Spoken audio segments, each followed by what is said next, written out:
ಹೋಗದಿರಿ ಸೋದರರೇ, ಹೋಗದಿರಿ ಬಂಧುಗಳೇ, ಹುಟ್ಟಿದ ಊರನ್ನು ಬಿಟ್ಟು ಹೋಗದಿರಿ, ಪರರನ್ನಕ್ಕೆ ಕೈಯನ್ನು ಚಾಚುವಿರಿ. ಹೋಗದಿರಿ ಸೋದರರೇ, ಹೋಗದಿರಿ ಬಂಧುಗಳೇ.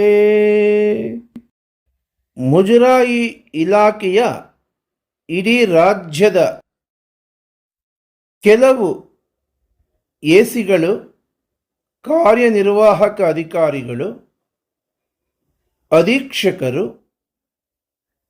ಇನ್ನು ಕೆಲವು ಅಧಿಕಾರಿಗಳ ಸ್ತರದಲ್ಲಿ ಯಾರು ತಪ್ಪನ್ನು ಮಾಡ್ತಾರೆ ಅಂಥವರನ್ನು ಬಂಡವಾಳವನ್ನಾಗಿ ಮಾಡಿಕೊಂಡು ಕೇಂದ್ರ ಕಚೇರಿಯಲ್ಲಿ ಈ 3-4 ಜನ ಖದೀಮರು 16 ವರ್ಷಗಳಿಂದ ಒಂದೇ ಕಡೆ ಪದೋನ್ನತಿಯನ್ನು ಪಡೆದು ಒಂದೇ ಕಡೆ ಲೂಟಿ ಹೊಡಿತಾ ಪಳಗಿಬಿಟ್ಟಿದ್ದಾರೆ.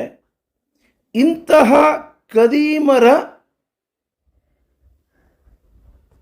ಆಪಾದನೆಗಳು, ಭ್ರಷ್ಟಾಚಾರವನ್ನು ಮರೆಮಾಚೋದಕ್ಕೋಸ್ಕರ ಕೇಂದ್ರ ಕಚೇರಿಯಲ್ಲಿ ಸುಸಂಸ್ಕೃತ ವ್ಯಕ್ತಿಗಳು, ನೌಕರರಾಗಿ ಯಾರು ಕೆಲಸ ಮಾಡ್ತಿದ್ದಾರೆ ಅಂತಹ ನೌಕರರನ್ನು ದಾರಿ ತಪ್ಪಿಸಿ ಬಲವಂತವಾಗಿ ಅವರನ್ನು ದುರುಪಯೋಗಪಡಿಸಿಕೊಳ್ಳುವಂಥ ಕೆಲಸಕ್ಕೆ ಈ 4-5 ಜನ ಖದೀಮರು ಯಾರಿದ್ದಾರೆ ಕೇಂದ್ರ ಕಚೇರಿಯಲ್ಲಿ, ಇವರು ಅವರನ್ನು ದುರುಪಯೋಗಪಡಿಸಿಕೊಳ್ಳೋದಕ್ಕೋಸ್ಕರ ಪ್ರಯತ್ನ ಮಾಡಿದರು.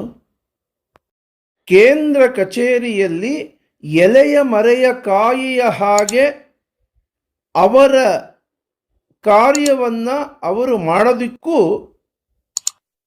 ಬಿಡದೆ ಅವರನ್ನು ದಾರಿ ತಪ್ಪಿಸುವಂಥ ಕೆಲಸವನ್ನು ಈ 4-5 ಜನ ಖದೀಮರು ಮಾಡಿದ್ದಾರೆ. ಇದು ಒಂದು ಭಾಗ. ಆದರೆ ಇನ್ನೂ ಒಂದು ಹೆಜ್ಜೆ ಮುಂದೆ ಹೋಗಿ ನಾವು ಯೋಚನೆ ಮಾಡಬೇಕಾಗತ್ತೆ.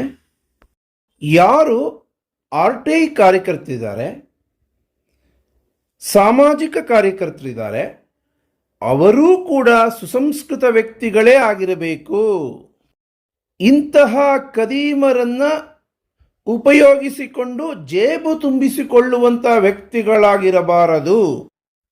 ಅಧಿಕಾರಿಗಳ ಹಾಗೂ RTI ಕಾರ್ಯಕರ್ತರು ಅಥವಾ ಸಾಮಾಜಿಕ ಕಾರ್ಯಕರ್ತರ ಮಧ್ಯದಲ್ಲಿ ಒಂದು ಸಂಸ್ಕಾರಪ್ರದವಾದಂತಹ ಸಂಬಂಧ ಇರಬೇಕು. ಕಾರಣ ಏನು ಅಂದರೆ, ಅಧಿಕಾರಿಗಳು ಮಾಡುವಂಥ ತಪ್ಪುಗಳನ್ನು ಹಿಡಿದು ಅವರ ಎಡೆಮುರಿ ಕಟ್ಟುವಂಥ ಕೆಲಸವನ್ನು ಸಾಮಾಜಿಕ ಕಾರ್ಯಕರ್ತರು ಮಾಡಿದಾಗ ಅದಕ್ಕೆ ಶಕ್ತಿ ಸಿಗುತ್ತೆ.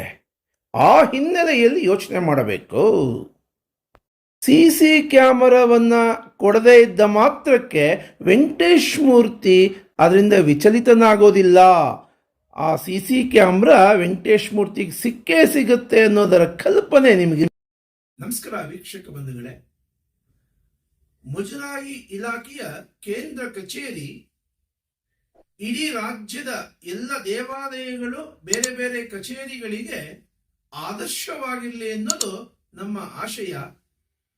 ದುರ್ದೈವ, ಕೇಂದ್ರ ಕಚೇರಿಯಲ್ಲಿ ಆ 4-6 ಜನ ಕಳ್ಳರು, ಖದೀಮರು ಕಳೆದ 15-20 ವರ್ಷಗಳಿಂದ ಒಂದೇ ಕಡೆ ಪದೋನ್ನತಿಯನ್ನು ಪಡೆದು ಒಂದೇ ಕಡೆ ಭ್ರಷ್ಟಾಚಾರ ಮಾಡ್ತಾ ಇಡೀ ರಾಜ್ಯದ ಬೇರೆ ಬೇರೆ ದೇವಾಲಯಗಳ ಕಾರ್ಯನಿರ್ವಾಹಕ ಅಧಿಕಾರಿಗಳು, ಅಂದ್ರೆ ಆಪಾದಿತ ಕಾರ್ಯನಿರ್ವಾಹಕ ಅಧಿಕಾರಿಗಳಿಂದ ಭಿಕ್ಷೆಯನ್ನು ಬೇಡ್ತಾ ಕೇಂದ್ರ ಕಚೇರಿಯಲ್ಲೇ ಭ್ರಷ್ಟಾಚಾರ ಮಾಡ್ತಾ ಇವತ್ತು ಕುಳಿತು ಬಿಟ್ಟಿದ್ದಾರೆ. ಅಂತ ವ್ಯಕ್ತಿಗಳನ್ನ ದೇವಾಲಯದಿಂದ ಬೇರೆ ಕಡೆಗೆ ಟ್ರಾನ್ಸ್ಫರ್ ಮಾಡಿದ್ರೆ ಅಕ್ಷರಶಃ ಮುಜರಾಯಿ ಇಲಾಖೆ ನಳನಳಿಸ್ತಾರೆ ಅಂತ ನನಗನ್ನಿಸ್ತಿದೆ.